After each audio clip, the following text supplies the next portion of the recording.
Verse Chorus University L here. Hey, thanks for tuning in and listening. Real quick before you do, a couple questions, because next year we're going bigger, we're going better, a lot more content, a lot new things coming your way. Our question is, if we ever do end up with some form of subscription or paywall, what would you expect from that content? What are you looking for? Does it all need to be video? What is going to make you feel like we're not trying to steal your money, but earn it? That's it. That's the only question for you today. Hey, write me at contact@versecourseverse.com, contact@versecourseverse.com, or go to Instagram @versecourseversepod. Find me there, shoot me a DM.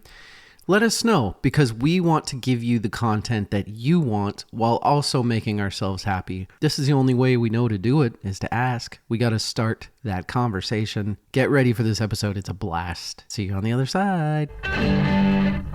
I've got to get up to get down and start all over again. Head on down to the basement and shout, kick those white mice and black dogs. Coming up on Verse Chorus Verse, finally, a listener brings a cool album to the podcast. That's next. Get it on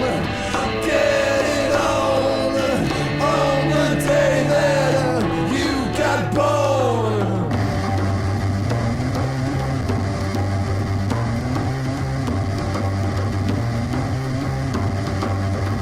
Welcome to Verse Chorus Verse episode. We have no idea because the interviews this year are just all over the place. I am DL. Hope you're well. With me is Depth Charge Rachel. Rachel, how are you doing tonight? I'm doing good. Today. Sorry. This afternoon. We're just day drinking. Yeah, that's what I'm doing. Yeah. I've gotten so much done today. We don't know if he's on or not yet. He's got some stuff going on, but he really did want to join because he does as we do. He's going to come. We are going to have an evil sighting today. It is Yay. official. He was pretty persistent, and we will explain why soon.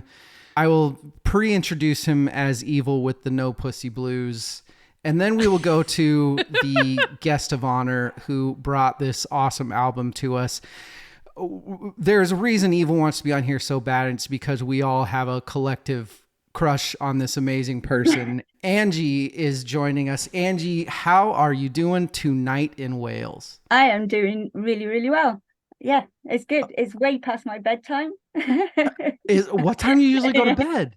I usually go to bed at about 7:30, 8 o'clock, and then I wake up at like stupid hours in the morning because that's when I work best. So, yeah. Oh, well, sorry about that. That's okay. It's hard to find a time It for is, America and Wales to get on the same page here. But it's my fault, really. I have stupid hours. So how dare you live in Wales? That's rude. For those of you that follow the pod, you already know Angie. You know Angie. You've heard us talk about her art. If you follow us on Instagram, you have seen her art, which is amazing. She has sent me multiple pieces of art. One of them is attached to my favorite guitar.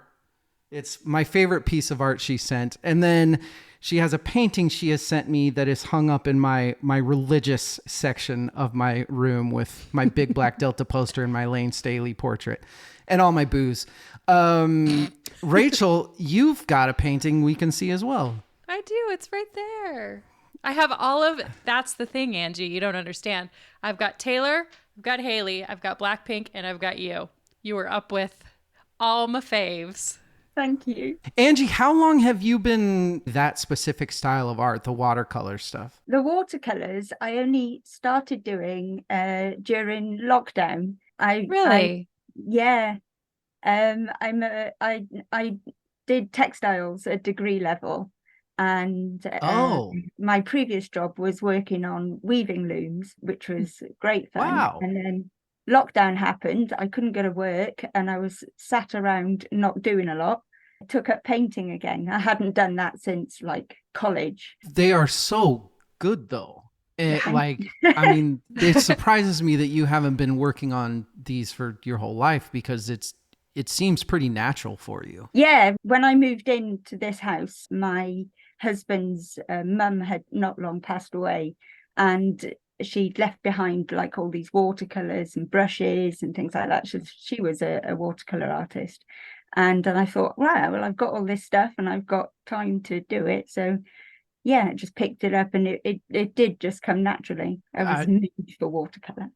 It's honestly very spectacular stuff. She constantly has projects going on. The work she does is at The Happy Hair on Instagram. That's a great place where she displays her paintings, her projects.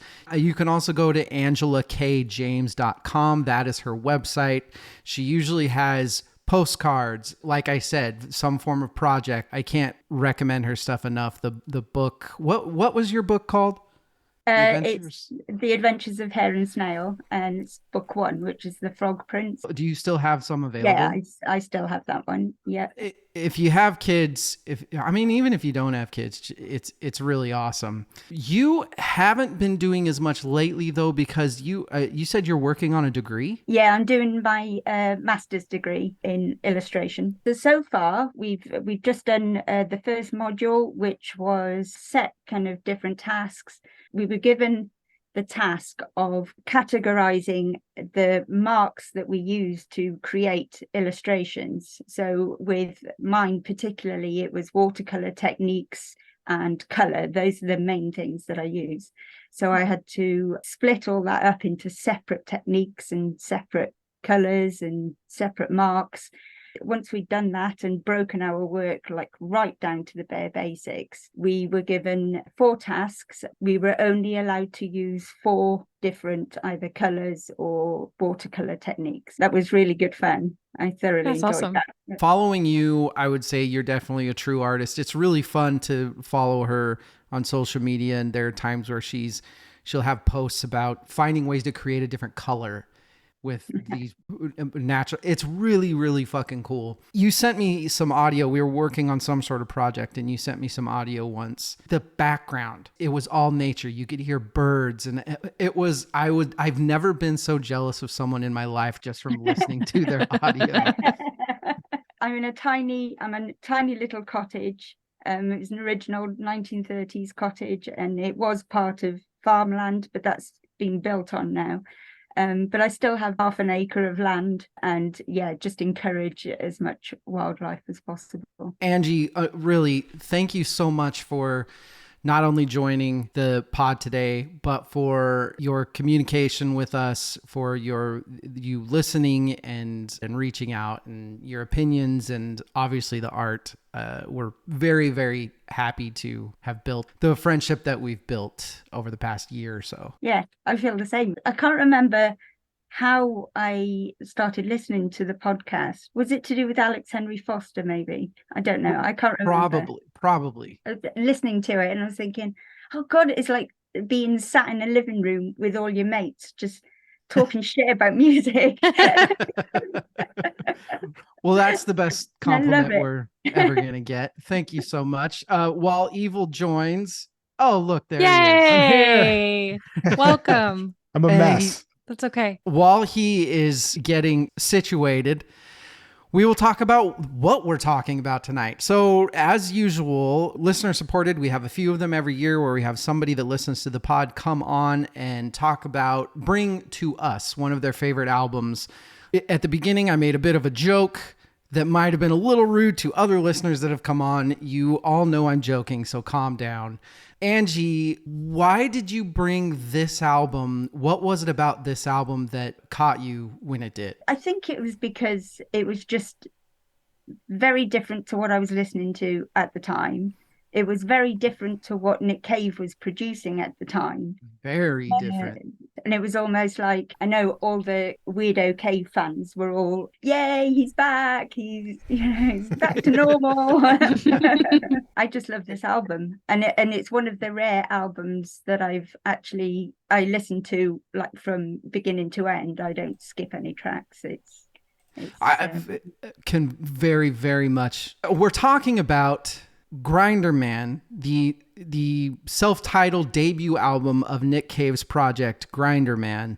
Rachel, what was your Nick Cave knowledge coming into this studying? Scream. That was it. It's the one song from Scream, and I didn't realize as I was listening to this album, surprising thing I've ever heard. Exactly. As I was listening to this album, I was like, I know this. where do I know this from? And then as I did my research, I was like, oh, from Scream. This is from Scream. I gotcha. Nick Cave. That's who that is. Evil, what about you? What's your Nick Cave knowledge? Fairly minimal, familiar with him, but not like deep knowledge by any stretch. Full disclosure, I was not going to be on the pod today, but my plans changed and now I'm here. So I'm woefully unprepared. I have listened to the album. I did not research it well. I have enough info to where I think I can contribute at least a little bit. Evil is going to be a great color commentator for this one. Grinderman, Nick Cave. It's funny because we just recently talked about Tom Waits, and I feel a very, very big connection between the stylings of Tom Waits and Nick Cave. Everybody is shaking their head pretty vigorously in the affirmative. Angie, are you a pretty big Waits fan as well? I am, yes. I've got Smart. quite a few of his albums too. Like you more and more every time you open your mouth. We are going to talk Grinderman, and I'm very excited for this. Before we do, we got to talk about the most important part of the day or night, depending on where you live. What are we drinking? Angie, you had said it's already past your bedtime. So are you imbibing tonight? I am actually. Well, Yay. there was with some caffeine, which is a great plan. Ooh. And there was a plan for the cocktail tonight. Because I'm not a big drinker, but my son-in-law is a cocktail maker. So I said, right, I need you to make me a cocktail that says Grinderman. So I gave him the album. I said, you need to listen to that and create a cocktail. And he served you a shot of That's whiskey. amazing. Have some speed. So I was supposed to go over there today because they live in the next town, pick up the ingredients for the cocktail. He was going to show me how to make it and I'd come back and it'll be fine. But actually last night I went out to see a band and broke my glasses. So what I ended up doing was running around trying to find somewhere to fix my glasses. So I came back home and thought, right, well, what have I got? And I've got a little bit of whiskey and some coffee and some cream. And so I'm basically drinking an Irish coffee made with Scotch whiskey in a beer glass. That works. That's amazing. I'm not sure there's a drink that's more Grinderman than that, to be totally honest with you. I'm going to go next because I suck compared to that. Oh. I'm drinking an extremely light beer. Look, it's 12:30 in the afternoon. I have a lot of shit to do today, people. Hey, light beer. I'm being super, super healthy. Evil, with no time to spare, what are you drinking? I panicked and just grabbed the Buffalo Trace. That's all I know. Straight out of the bottle. All right. What do you do when you have a lot of time to prepare, though? Grab the Buffalo Trace. Oh, yeah, that's a good point. Last, but definitely not least, Rachel, what do you have before you drive away to Yellowstone today? I have an iced chai from Starbucks with soy milk, pumpkin spice syrup, and Jack Daniels. And it is fucking delicious. I accidentally tried it already when I was stirring it because I licked the spoon afterwards. It is amazing. Lift up your cup. Double. Oh, I thought it was because you have another coffee cup. No, that's too. leftover. I was like, damn, you chugged that. I got a lot. That's what we were drinking tonight. I'm excited for this. I don't think we've ever talked Nick Cave on the pod, and there are a couple things about Nick that, no big shock, I just fucking love. So let's take a break. We'll be right back, and we'll talk some Grinderman with the one, the only, the amazing Angie. To clothe her, to feed and to bath her. She just give me a little exclusivity. In depth is something special. No, I actually love the album. I've liked every single album people brought on. Just calm down, everybody. Rachel, 2007's Grinderman, hit us up with some stats. So as you said, this is the debut side project of Nick Cave and the Bad Seeds. It's the debut. Go fuck yourself. Some of the Bad Seeds. Couple of the seeds, yep. Just a handful. The good bad seeds? The good Bad Seeds. Self-titled, this was released the 7th of March, 2007 on Mute Records in Europe, Anti in the States. Generally positive reviews from critics, raw energy, dark poetic lyrics. Metacritic, 85 out of 100. 4 out of 5 stars from AllMusic, Guardian, Mojo, and Spin. Guardian gave it 4 out of 5 stars. That's so weird. It's weird. Big shock. Did not see that coming. As far as charting, Why isn't everybody in the world talking about this 4 out of 5 star Guardian bullshit? This should just be us. the front story until that changes. Thank you for the stats. Let's start with the fact that one of the reasons that this album is so popular and so likable is how much of a departure it was from what Nick Cave had been doing. What he had kind of turned into this deeply philosophical, looking inward tweed jacket with elbow pads type of guy. This is a midlife crisis of an album. This is a guy looking at himself and saying, holy shit, where's my id? How close do you think I am, Angie? Absolutely. I've been following Nick Cave since the Murder Ballads, and then kind of went backwards and then came forwards, as you do. So after Murder Ballads, I can't remember what was that, Boatman's Call, kind of very introversial, Very, and then, very. yeah, No More Shall We Part, and then Nocturama, which was, and then the album we don't talk about.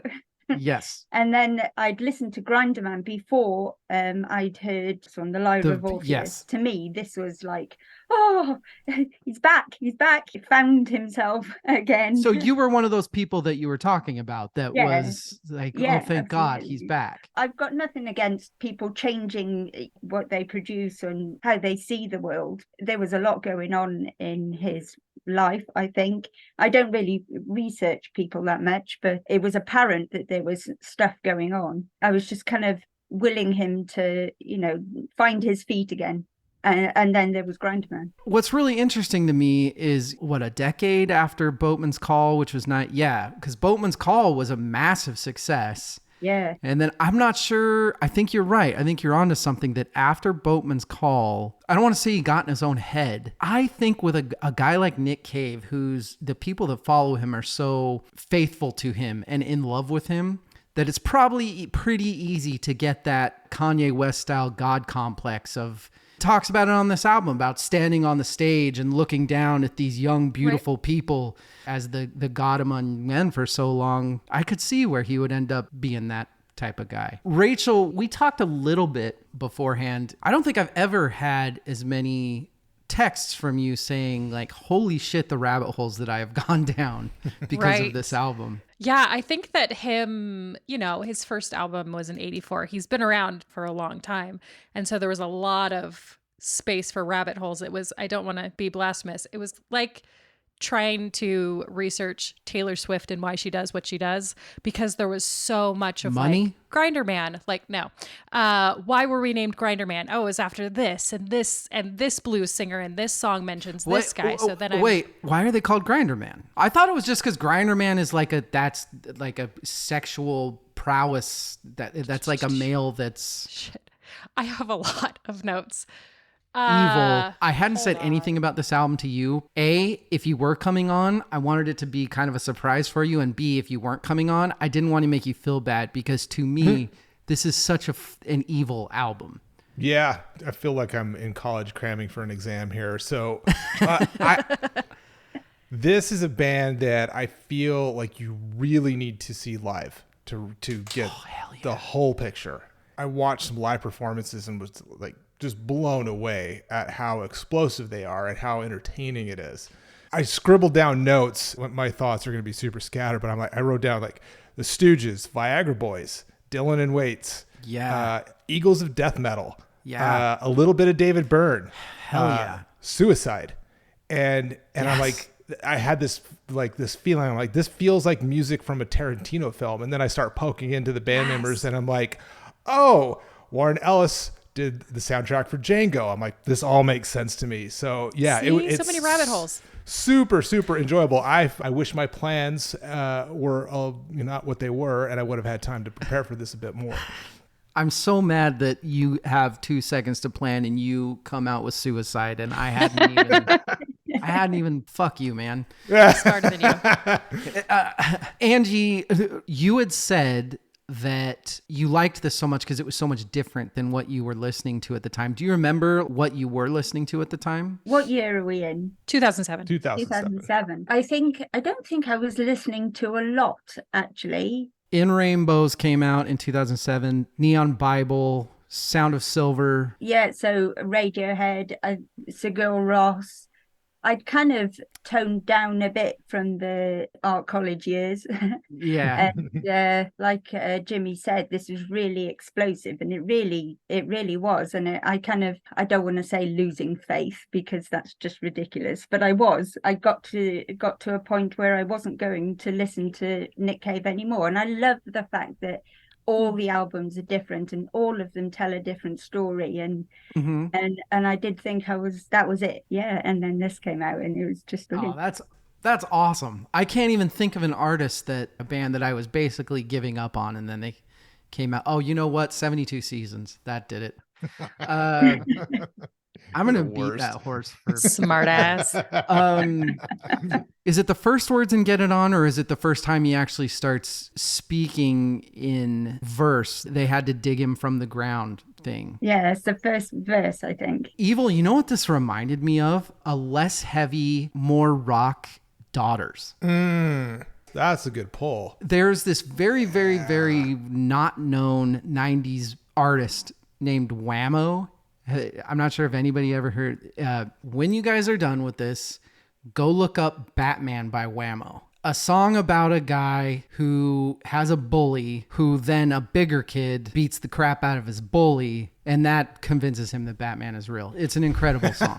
It's very, very Grinderman. And I feel like this establishes exactly what it is in the first 30 seconds. Yeah, absolutely. My kids were starting to grow up. I'd got babies in the house forever. And so kind of finding myself at the same time. So it was just nice to find some music to jump around the house with.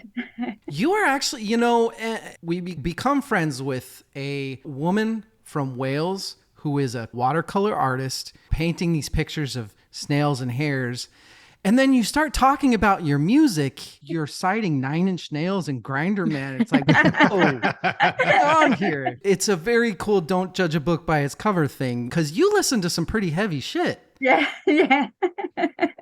I do.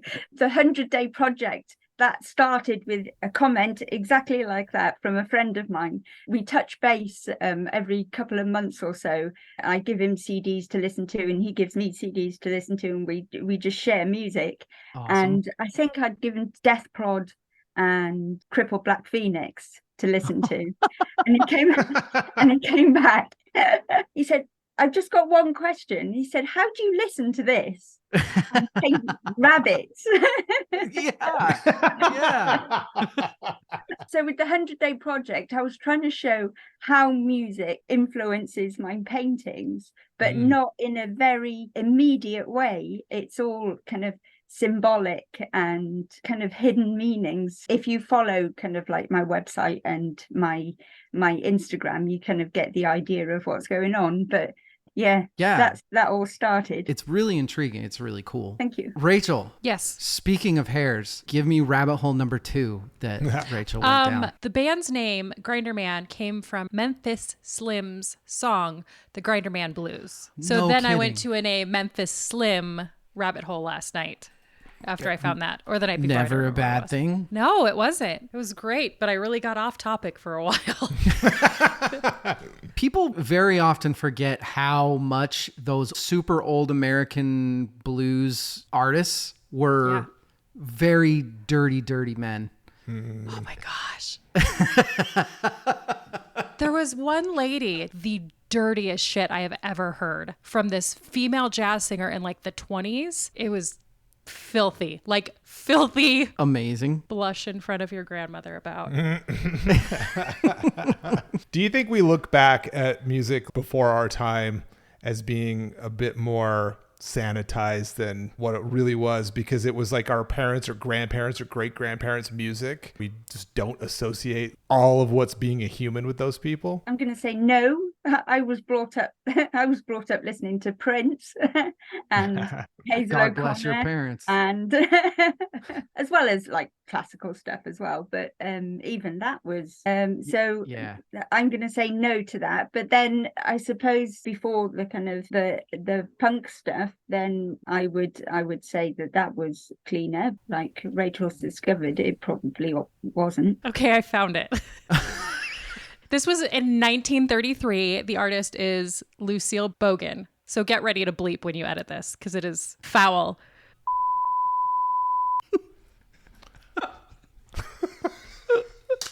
It is so dirty. That's like a Dice Clay bit right there. Yeah. But like this was got 4 names. This was 1933. It's so hard to imagine my grandma rocking out to this, you know? That is amazing. Angie, fellow Nick Cave lover, do you have any other favorite projects of his? All of them. I like the film scores that he's doing with Warren Ellis at the minute. I think they're really beautiful, atmospheric. You kind of stole my thunder, but that's sorry. That's a good thing. That's a good thing. Great minds think alike, Angie, because I have been obsessed with the Nick Cave, Warren Ellis stuff. Right here is the Assassination of Jesse James by the Coward Robert Ford score. I think it's one of the greatest musical projects I've ever heard in my life. Was just completely floored by that movie, yes, but honestly, that movie is carried, I'd say, at least 60% because of how unbelievable that score is. Yeah, it's unreal. Yeah. Like I've been playing Nick Cave for years and saying to the kids, like, listen to this, and then like, no. And then it was on Harry Potter, and everybody, they all love him now. One of the only times that these guys performed live was opening for the White Stripes in 2007, right? In I think it was Madison Square Garden, right? Mm-hmm. Oh my God. That'd be a fantastic show. Jack White has talked about how unreal the Grinderman trio was. Yeah, this is so unbelievably raw. This is so Pixies, Kinks, Iggy Pop. Mm-hmm. Like, this is just quintessential raw power, and I love it. Rachel, were you offended by anything on this album? You can be honest. We won't be mad at you. Did you hear me recite Lucille Bogan earlier? Track specific. When I speak about possibly offensive songs, he has a song on here that is essentially about speaking from the eyes of a sexual predator who's listening to a woman's hour show thing, trying to get tips on the way that a woman thinks to be better at being a predator. I shouldn't have said it. Didn't offend me. It's Love Bomb. He goes pretty deep in on that, I think, because of certain songs that are very, like No Pussy Blues.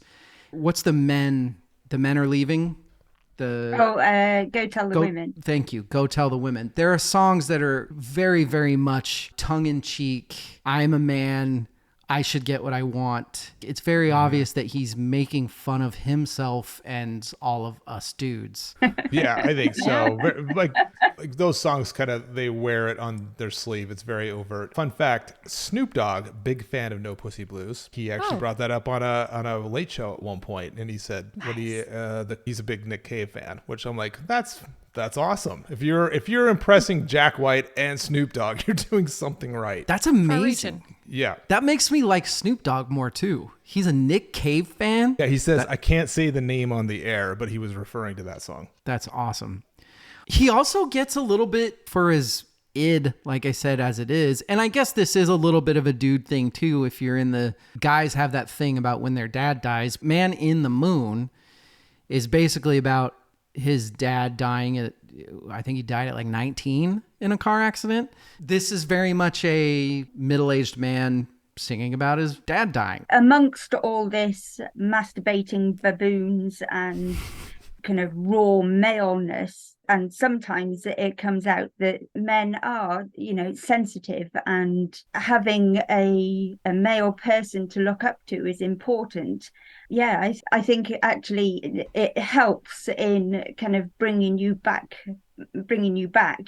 before you become all chest beating and you're a woman and that's where you should be. Actually, I think this is such an album that I and probably some other people out there needed or need to listen to right now. Right now, there's a big struggle with masculinity and it being a bad thing now. Evil knows exactly what I'm talking about. What you're not supposed to be fucking big and muscly anymore, right?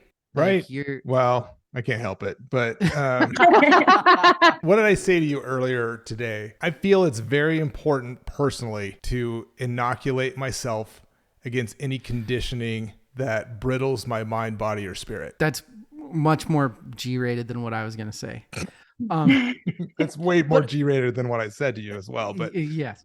Speaking to what Angie said, this really walks that line perfectly of it is okay to be masculine and it's okay to have those primal things and the urges that men are supposed to have and do the things that men are supposed to do, but still be able to have the emotional thought process and the, hey, sometimes if you want to get laid, you're going to have to put on some rubber gloves and do the dishes. Let's take a break. We'll be right back. When my love comes down to meet you. When my love comes down to meet you again. When my love We comes are down back. to meet you. Grinderman, Nick Cave's awesome Grinderman. Let's talk about the DMX Award. What makes this project unique? Angie, I'm going to start with you. The whole rawness of the album and bringing Warren Ellis back in and his kind of multi-instrumentalist self and noise maker. He just gets some crazy noises out of Noisemaker. I crazy love that. instruments. Nick Cave plays guitar as well. You know, he's always been a piano man. I love that you brought that up because I think that's one of the things that makes this so raw and dirty and kind of a clusterfuck because he's not a great guitar player. I mean, I think the sounds that he's bringing out are amazing. I love the guitar work on this. The fact that he wasn't really a guitar player and he wanted to play guitar on this makes it that much more unique and raw and violent, I feel like. Yeah. Evil. I have to kind of like improv here because I didn't have the time to prepare or really listen deeply. I will say that I feel like there was a deliberateness to this album, a deliberate intention to make something raw that just rocked. This music was made to be performed live. And I think there was a deliberate intention there. No, I don't think that's off. I think you're spot on. It's Nick Cave. I don't think that a lot of people could come out with a project like this in 2007. You know, there are a few select, maybe Josh Homme. This is a very unique thing that really picked back up in the 2010s. In this time, like you said, Angie, this was a Radiohead, the Shins type of time in music. This wasn't a Grinderman time, which makes it even more cool. Rachel is coming back. I don't know what happened while I was gone, but I agree with Angie and I disagree with a little bit of what Evil said. This is very raw and primal, and that makes it very unique. This didn't come off to me as deliberate. It actually came off as the exact opposite. I feel like this was, I'm an artist. I need art. I do Nick Cave and the Bad Seeds as my work job, and this is my side gig, and I'm just going to do it because I need to do it because I need to get this art out there. Isn't that deliberate, though? I don't know.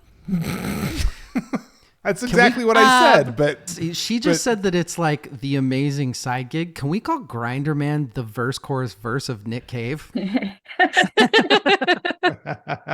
The Mark Lanigan True Rockstar Award. I kind of said the same thing as everybody said on the last one. It's Nick Cave going back to his rockstar roots. I'm not sure what is more rock than an album like this. Evil, let's go to you. You need to see this live. I feel like it was written to be performed. Yeah, it's all very theatrical, and I've seen him live.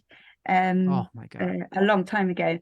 And it is a performance. It is theatre, more so with Grinderman, because you've got Warren Ellis as well, who's throwing shapes all over the place, as well as Nick Cave. So it becomes, and if you go back to the birthday party again, it's all theatrics. It is all performance, like Jimmy said. It is. Rachel, Mark Lanigan. I feel like I kind of touched on this. already. That's what she said. And what it makes it unique. It feels like it was a place to blow off steam. It didn't seem like it was necessarily about wanting to sell albums. And I think that's the most rock star that you can feel, is that you're doing it because you're a musician, because this is your art, and because you need to get it out. You need to like get the art out of you, or else you will physically explode and die. And that is the most rock star thing that there could be. I love that you said that, because that's Nick Cave. Much like we talked about Tom Waits, much like that. It's very clear they've never given a shit about the money aspect. It's always the art first. Yeah.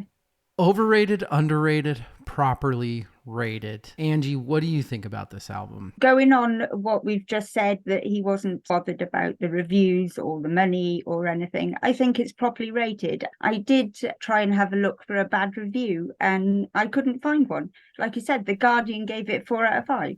You know, Metacritic, which said, "Cool Monkey, band sounds like shit." Oh, that was the only one I could find. That's so wrong. That's a very good David Crosby Metal Award. That's the perfect. Speaking to that, when I was researching and studying and getting ready for this episode, I was going all in on the criminally underrated. But then I went more towards the route of, there are some things that it's kind of fun for it to just be yours and no one else can have it. And Nick Cave is kind of one of those dudes, like when you go to a Nick Cave show, you know that you are around other people that in your elitist musical mind just get it. that's really special, David. I'm nice. a really special person. You are. It did fine-ish on the charts, I guess. It did really well some places and not Better than great I thought. others. Yeah. Chart-wise. And then critics seem to like it just fine. So I feel like for the people that super love this album, it's probably very underrated. And the people that don't care about this album, probably it's rated just fine. Evil, do you have an opinion? Always. One of the live performances I watched was Letterman on late night. So if you're playing late night, you're in sort of at least the pop zeitgeist of the time. Yeah. So I think it's properly rated. I think it got, and this is just public perception, I think it got a good exposure, and anyone who saw them perform, I'm sure like this is pretty awesome. Influencees. I already said the Stooges. I said Iggy. The only other thing is I hear a lot of old Brit punk on this. What's the very last song? Love Bomb has that very Blur guitar. Love that. So I think there's Brit pop, Brit punk, and then American old school rock punk. Angie, are there any influences that we haven't cited yet? Yeah, the only other thing I'd got was kind of Velvet Underground and the Cramps, that kind of. Cramps is a good one. Yeah. Well done. But otherwise, everything else, yeah, we said. Rachel, what about you? Everything you said. Also, I heard a little Black Keys as far as who they could have influenced. And then this is kind of a reach. Captain Beefheart? Anyone? Oh, yeah. That was another little rabbit hole I went down. What was the rabbit hole that included Captain Beefheart? I don't know how I got there, David. You got out. I did. I just black out and then wake up in Captain Beefheart. This is one of those albums that I bet was a massive influence on some specific sort of Jack White, Keys, Yeah. Eagles of Death Metal type of band. Yeah. I bet this is one of those albums that when they would be talking on a podcast like this and citing influences, they'd be like that self-titled Grinderman album. Yeah. I'm gonna start with Angie on this. The Nevermind the Bullocks Award. Wait, is this your? Do I not get to? Am I just chopped liver here? I'm sorry, Evil. You because go. You show up late. Suicide. Yeah. obviously, Okay. You already. was- Okay. Yeah. You and- already and outdid me. A little bit of Sonic Youth in there. Oh. Yes. I little can bit. hear some. I think Grinderman would call Sonic Youth pussies, but I do see it. Just, I mean, it's a smidgen. Skipping Evil, I'm sorry. Never mind the Bullocks Award. Angie, do you think this is Nick Cave's best project? If not, what do you think Nick Cave's best project is? I was kind of hoping you'd just go with Grinderman albums, in which case I'd say, yeah, this Oh, this this is the best one. Nope, I'm going all Nick No. Cave. Ooh. Nick Cave albums. I can't say whether this is the best album because they're all so different. They all have Yeah. a different thing to say. There is it's like reading a book. They're all different. That's the right answer, honestly. But Evil, do you have a better answer though? I don't know. I don't have a better answer. No. than that. Of course not. Does Rachel? No, why would I? Why wouldn't you? You studied your ass off for this one. Oh. I did. The John Paul Jones Award. Why are you shaking your head, Rachel? Because no. It's one of those albums. Nope. Fine. Touch it and I cut your hand off. Fine then. Angie, what about you? Do you have one? That's what I wrote. Nope. Nope. I think there are easy softball answers that I'm not going to like I said, maybe if Josh Homme was part of this project, that'd be fun. I was wishy-washy on this because then I was like, I just wish Nick Cave would have done more like this. But then I was like, if Nick Cave did more like this, maybe it wouldn't be that special. So maybe not. I went back and forth. So my answer is basically nope as well. Evil, what about you? My answer was nope until you mentioned Josh Homme earlier, and I'm like, ooh. But it would be a completely different project. I would like to see Nick Cave and Josh Homme collaborate on something separate from this. But that's an interesting prospect. I would be shocked if Josh Homme and Nick Cave haven't done something together. I feel like they are right up each other's alley. Yeah, I do too. Stats, get on that. Got it. The No Dude Seriously Award. Angie, you have one song to give somebody to tell them that's this album. What is it? No Pussy Blues. And once again, she gives the right answer. Right, that's the right answer. Rachel, do you have a different answer? I do not have a different answer. That is the right answer. Yeah, Evil's. I think we're in consensus here.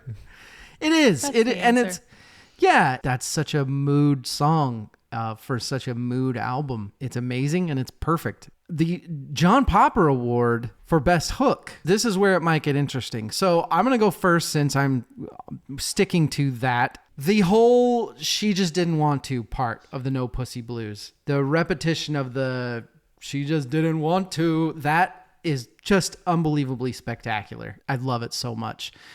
Rachel, what do you think is the best hook on this? I actually said bass on I Don't Need You to Set Me Free. Because it was fucking amazing. The entire way through, it was so steady. And the song is there's so much chaos on this album. But it was like really held it down. It was fabulous. I felt very, to me, that song seemed like kind of the only real traditionally rock song on here. Okay. Maybe not. Evil, what about you? I'm really glad Rachel said that because Martin Casey's bass playing on this album, we haven't talked about it until just recently, is so amazing. His bass tone is absolutely unreal. I picked a different song. I picked Depth Charge Ethel, but his bass playing on that is so good. It's just dirty. I mean, it's almost like Sabbath sounding bass on there. It's so Stooges. Yes. Yep. Yes. Oh my gosh. I love Depth Charge Ethel. That's when the shit picks up on the album. That's when it's like, I mean, Get It On is a great first track, but that's when it's like, okay, this is what we're here for. And the lyrics are cool too. It's the female Grinderman. It's a fucking rad song. I love it. Angie, what about you? What's your favorite hook on this?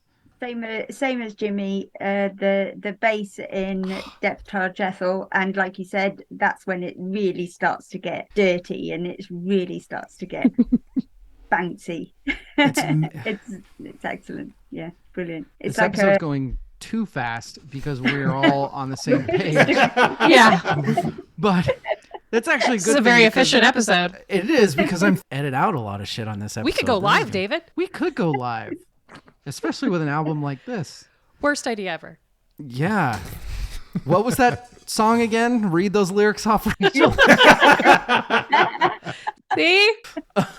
Let's go right back to Angie for the John Prine Best Lyric Award. What are your favorite lyrics on this album? I mean, there are lots of favorite lyrics, but I think So many good my ones. real favorite one, which is it Love Bomb? But the lyric is 2,000 years of Christian history, baby, and you ain't learned to love me yet. Yes. That's so good. Is just brilliant. That it's just fantastic. Yeah. That is the song, because that is the sexual predator song. It's such a good lyric. It's so good.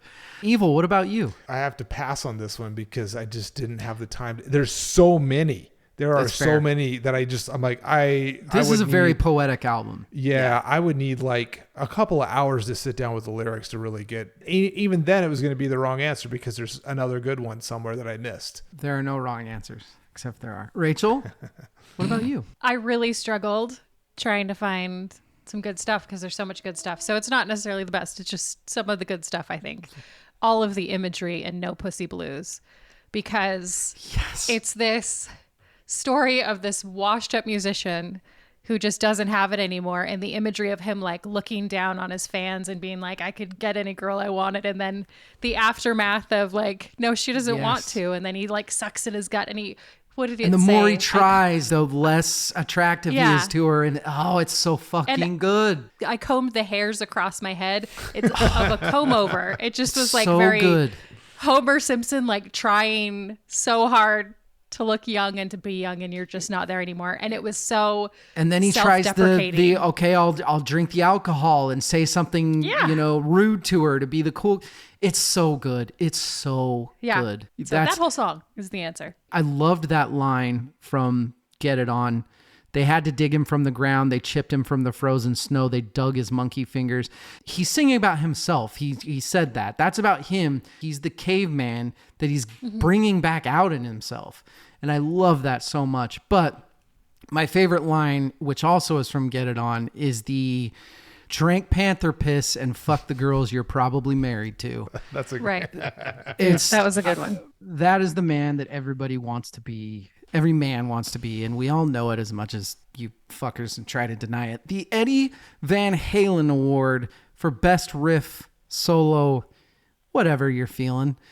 Evil, I'm going to go to you first. We have to. It's Eddie Van Halen. This could have been my answer for the John Popper Best Hook. It's that windy riff that's the main riff in Honeybee. Let's Fly to Mars. It's just, that might be my, I'll hold that thought. For later. It's great. That riff is amazing. Rachel, what about you? Yep, that's exactly what I said. Jimmy is my best friend. I mean, OMG, you guys. I killed two birds with one stone. I said that driving bass in Honeybee. It's unreal. It is. Great minds think alike. Angie, what's your favorite musical riff, solo, whatever? The solo in Electric Alice.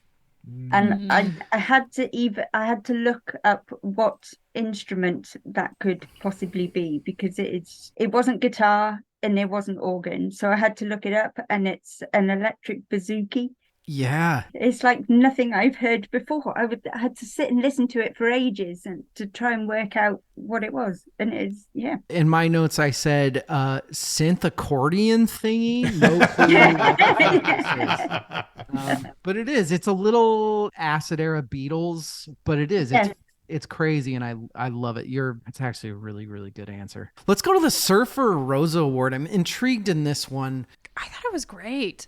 I thought it slapped all the way through. I feel like there was a good slowdown, just a couple songs in. Where was it? Electric Alice is pretty... Electric Alice. Yeah. But it didn't kill it. This all the way through was really, really strong. And I really, when we get to the next one, really struggled trying to find a song I didn't like. It's really hard because I love this whole album. I think I might like the second half of this a little more. There's something about it that... I don't know. It picks up for me a bit, but then I look at the first two songs. I'm like, whoa, wait. Yeah. So I think this is just a bunch of really good fucking songs. I'm with Rachel. It was hard. The next award was very difficult, and I think that speaks to the song, to the album structure and the songs and how they place them. It's paced really well. Angie, what do you think about the structure of this album? It's perfect. I was thinking, maybe I like the second half because it feels rawer and noisier. But you can't dismiss the first 2-3 tracks either. So Yeah.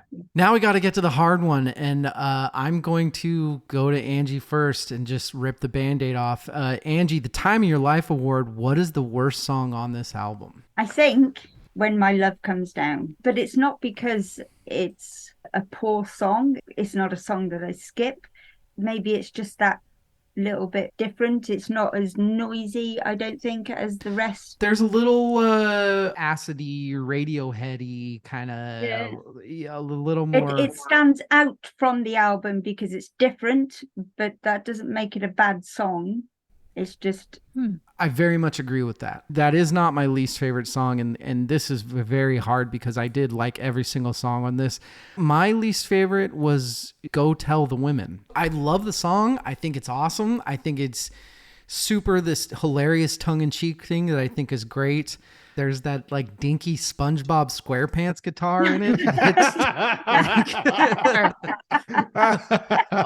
And that's the one song that I'm almost like, okay, this is a little too fucking goofy, Nick Cave. Like, but I totally love it. Evil, what do you think? The mindset that I used was like, what if I had these songs in a playlist with a whole bunch of other songs? Which one would not work by itself? Oh. And it's the title track. I feel like it works as an interstitial that ties kind of the slow down from Electric Alice to that where it really starts hitting with Depth Charge Ethel. So I think That's as just true. a song, that's true. the one I would It's pick. almost like acoustic Kurt Cobain-y kind of. Yep. Yeah. That's In a the good... flow of the album, it's perfect, but by itself, I don't think it stands alone the same as the other tracks on the album. That is a really interesting way to do things. It is. I like that. I loved everything, so it was hard. So I just said Man in the Moon because it was my least favorite of all of them, even though they were Because you're a all really woman and good. you don't care about dads. Like my dad. Do I you? just don't care about anyone else's dad. Yeah, my dad's awesome. It's a joke. Everybody that's ever listened to this podcast knows you like your dad, Rachel. My dad's the best. Okay, we got rid of the hard award. Let's get to the fun one. Evil, you've had the most time to prepare for this, so we'll go to you first. What are your 3 favorite songs on this album? Is it okay if I pick 3 but don't rank them? Because Yeah. I just, Sure. Yeah. Okay. It's your podcast. Do what you want. And I'll just list them in the order that they appear on the album. And it's No Pussy Blues, Depth Charge Ethel, and Honeybee, Let's Fly to Mars. Those were my 3 favorites. Great songs. I have no idea how I would rank them. I would need so much more time with them to actually do a 1, 2, 3. Rachel, what about you? Love Bomb, number 3. Great song. Number 2, Honeybee, Let's Fly to Mars. And then Great number song. 1, fucking bass. I Don't Need You to Set Me Free. That just clenched it for me. I love that. I knew somebody was going to have the Set Me Free. And Honeybee too. I think Honeybee and Set Me Free are both the most traditional rock songs on this. Yeah. Yeah. I would say. I'm going to go next. We're going to save the best for last. So number 3, I've got Depth Charge Ethel. We talked about it. Brilliant song. This is really when the album hits. My number 2, though, is the starting track, Get It On. When that song kicks in, Dirty Nick Cave, and he's back to doing the instinctive thing, and it's kind of a song that I wanted right now. It's the It's Okay to Be Masculine song, and maybe don't want all your men to be... Anyway, I love that song. I think it's amazing. Sorry. Practicing for going live. Exactly. My number 1... I'm kind of glad that this happened because I think it speaks to how good this album is. My number 1 is Angie's least favorite song on this. It is When My Love Comes Down.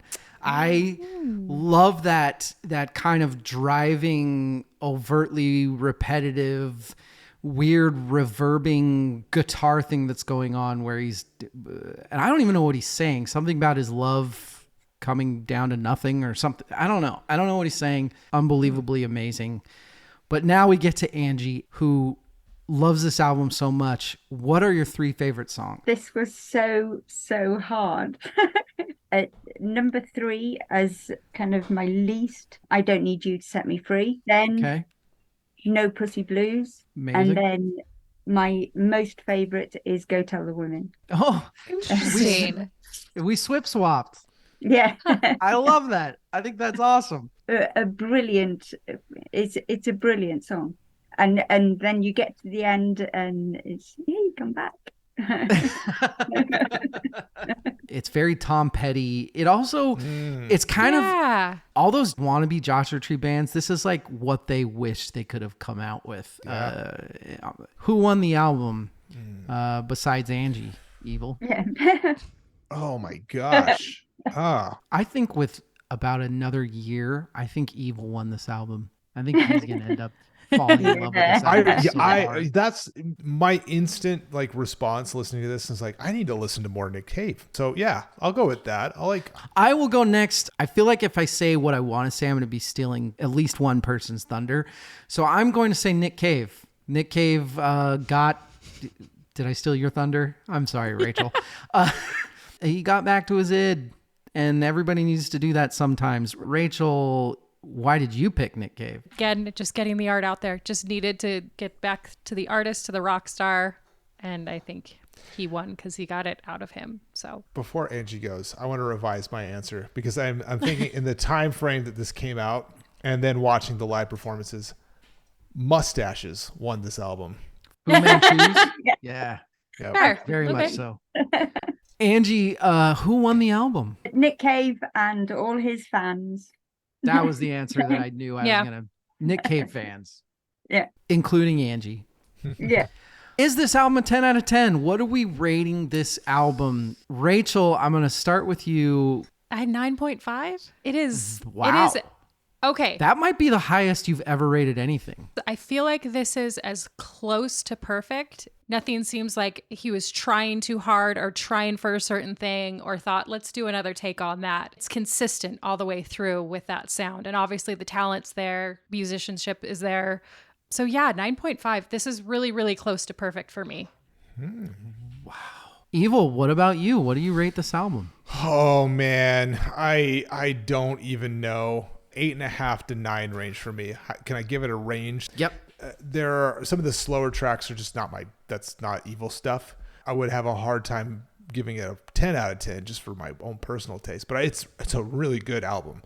So I'll say somewhere between 8.5 and 9 for me. I give this a very solid 8 out of 10. I feel like Nick Cave would give this an 8 out of 10. He wasn't setting out to make the perfect album. He was setting out to make something cathartic and let loose. But didn't he accomplish that though?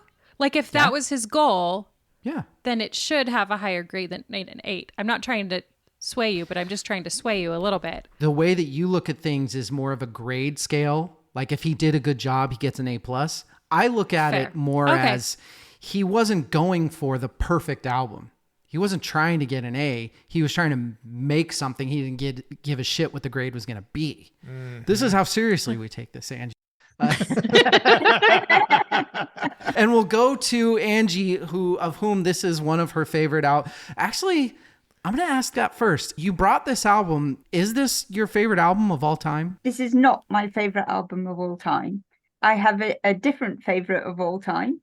But I don't think you'd have been able to get hold of it, so I didn't bring that to you. Oh, that's very intriguing. He's a folk singer, Ian Siegel. The album is Standing in the Morning. I'm not entirely sure that it actually exists. It's not on Spotify. It's German. Official release was in Germany, so he's not German, but the label probably released it there. That might be why it's hard to. But the album was called something else when I owned it and lost it and had to look for it again, and it came under another name, and the track listing is different. And so it took me a long time to find it. So really good stuff. But anyway, love it. Grinderman. It's an album that I don't skip tracks to, so that makes it a good album. And there aren't many that I listen to whole albums to. I give it an 8 out of 10. It's well up there, and I rate my albums quite harshly because I listen to a lot of music, and I listen to a lot of music for different reasons. So you're a team Rachel. Yeah, I think 8 out of 10 is a perfect score. Yeah, for this album. I think I think it's fantastic. That's Grinderman. This is such a fun album to study, to listen to talk about. Angie, I'm so happy that you brought this album. Thank you. You're very welcome. Everybody go check out Angie at The Happy Hair. Once again, amazing paintings. We've talked it up. I'll keep talking it up. I'm sure we're going to be posting more stuff on it, especially going along with this. You can go to AngelaKJames.com. All of her stuff's there. We talked about her book. Go get that book. It's amazing. My daughter and I have read it. I don't know how many times. We absolutely love it. I think it's right here. The Adventures of Hare and Snail, the Frog Prince. It's absolutely amazing. And all the other art that we all have from her. Yes? Angie, this was a blast. Thank you so much for being in the community and chatting with us and all of your feedback and everything. You're so welcome. I'm so glad that I found you and I had a music podcast that I could learn so much from. Because it's just like chatting with your mates and like I do with my friend that I mentioned earlier, just kind of swapping music, and sometimes it's not stuff that I would normally listen to, but I do go and check it out. I do go and check it out. Even the Snoop Dogg and Kanye West and Foo Fighters. Yeah, we won't tell everybody about your feelings on the Foo Fighters. Sven would be very upset. Yeah. VerseChorusFirst.com at VerseChorusFirstPod. Stay tuned for the next episode. I have no idea what the hell it is because we don't know when this is going to air. It's all based on our interviews coming in October. But it is definitely going to happen. Angie, you're one of our favorite people. Thank you so much for joining us today. Thanks so much for listening. Like, one of the things that the podcast has given me is I had really painted myself into a corner musically in terms of what I was listening to. And so to hear, someone on another continent listening to us being like, hey, it's exposing me to new music. I'm like, it's the same for me. I'm so thankful that we have listeners like you and everybody else out there listening that allow us to do this and help push and find new things, and hopefully we can do it for a very long time. So thank you so much, Angie. You're welcome. Thank you. Evil, thank you for joining us on such short notice. I'm really glad I was able to make it. Rachel, go see a play in Yellowstone? Yes. What are you seeing? My niece is in a play in Yellowstone. Oh, it's super cool. Closing night, so. Oh, wow. Yeah. You ever the procrastinator is Rachel. What? And then Angie, of course, once again, thank you. Go to bed. Yeah. It's past your bedtime. We love you, Angie. We love you all. Good night.